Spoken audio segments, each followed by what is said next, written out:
Nagbabalik tayo sa ikalawang yugto ng ating online views update ng tatlong noontime show dito sa ating bansa. At bago natin simulan ay pakisubscribe ang aking YouTube channel, pakiclick ang bell notification icon para lagi kayong updated sa mga bagong video na ilalabas ko. So mga kaparokya, upon checking sa Facebook page ng Lion Here TV ay nakita natin ang TV ratings na inilabas ng AGB Nutam Nielsen Philippines nitong nagdaang January 11, 12 at 13. Ito ay araw ng Huwebes, Biyernes at Sabado. So kamakailan ay inihayag ko yung TV ratings na lumabas nitong January 11. Araw naman po yun ng Huwebes. At ngayon ay matutunghayan nyo ang TV ratings para sa araw ng Biyernes, January 12. At mamaya naman sa huling yugto ng ating online viewership ay ibibigay ko naman po ang TV ratings na lumabas nitong January 13. So unahin natin, para sa tahanang pinakamasaya, sila ay nakakuha ng 3.2%. Ang Eat Showtime ay nakakuha naman ng 3.8% at ang Eat Bulaga ay nakakuha ng 4.6%. So makikita dito na ang nanguna ay ang Eat Bulaga ng Tito Vic and Joey. Pumangalawa ang Eat Showtime at huling-huli or nasa ibaba ang tahanang pinaka masaya. So mamaya matutunghayan nyo naman ang TV ratings na lumabas nitong araw ng Sabado, January 13. So tara ating alamin ang online viewership ng tatlong noontime show. Para sa tahanang pinakamasaya, under Tape Incorporated Facebook page and my 327k followers.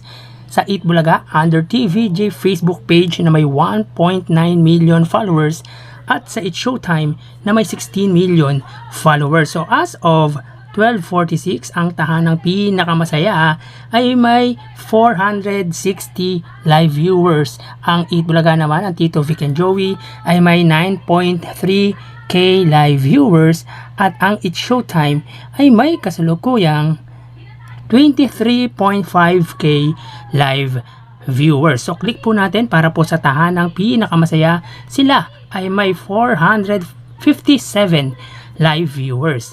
Ang Eat Bulaga naman po ng Tito Vic and Joey ay may kasalukuyang 12.1k live viewers at ang Eat Showtime ay may 23k live viewers. So ulitin po natin, as of 12:46, ang tahanang pinakamasaya ay may 455 live viewers.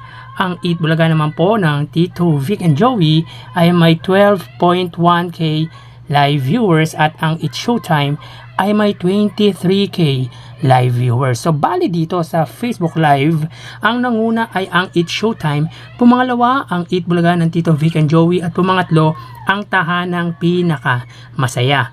So mapunta naman po tayo sa YouTube channel ng tatlong TV station. So unahin natin ang sa tahanang pinakamasaya under GMA Network YouTube channel na mayroong 34 million subscribers. Sa Eat Bulaga naman po, under po yan sa TV5 Philippines na may 1.62 million subscribers at sa Eat Showtime under ABS-CBN Entertainment YouTube channel na mayroong 46.5 million subscribers. So as of 12:47, ang tahanang pinakamasaya under GMA Network YouTube channel ay may kasalukuyang 2k live viewers.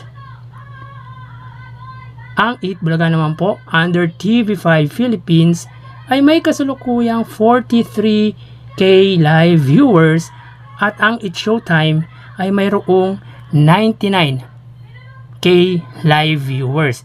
So ulitin po natin, para po sa tahanang pinakamasaya under GMA Network YouTube channel ay meron silang 2k live viewers.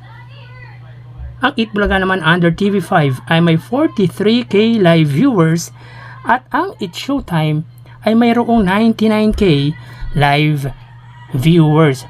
So bali dito sa tatlong TV station, ang nanguna ay ang ABS-CBN, pumangalawa ang TV5 at pumangatlo ang GMA Network. So mapunta naman po tayo sa main YouTube channel ng tatlong Noontime Show para po sa tahanang pinakamasaya under sa kanilang YouTube channel na mayroong 977 subscribers. Sa 8 Bulaga naman po under sa TVJ YouTube channel na mayroong 793k subscribers, at sa It's Showtime under po yan sa ABS-CBN It Showtime na may 1.97 million subscribers. So as of 12:49, ang tahanang pinakamasaya ay mayroong 116 live viewers. Ang 8 Bulaga naman under TVJ YouTube channel ay mayroong 52k live viewers, at ang 8 Showtime ay mayroong 65k live viewers. So ulitin po natin, as of 12:50, ang tahanang pinakamasaya ay mayroong 116 live viewers.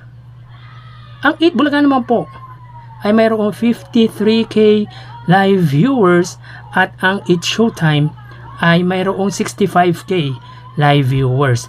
So bali dito sa main YouTube channel ng tatlong Noontime Show, ang nanguna ay ang 8 Showtime, pumangalawa ang 8 Bulaga, at pumangatlo ang tahanang pinaka masaya. So bali ang nakuwang total ng tahanang pinakamasaya under sa kanilang YouTube channel ay 2.1k live viewers. Ang 8 Bulaga naman po ay mayroong 95k live viewers, at ang It's Showtime ay mayroong 164k live viewers. So mataas po ang live viewership ng It's Showtime, pero hindi ibig sabihin yan pagdating sa percentage ay mataas din po ang kanilang porsyento. So yun po ang kanilang lumalabas sa kanilang online viewership as of 12:51, at mamaya magbabalik po tayo sa ikalawang yugto ng ating online views update ng tatlong Noontime Show. So magpapaalam po muna ako pansamantala, magsikain at mag-ingat. Thank you and God bless.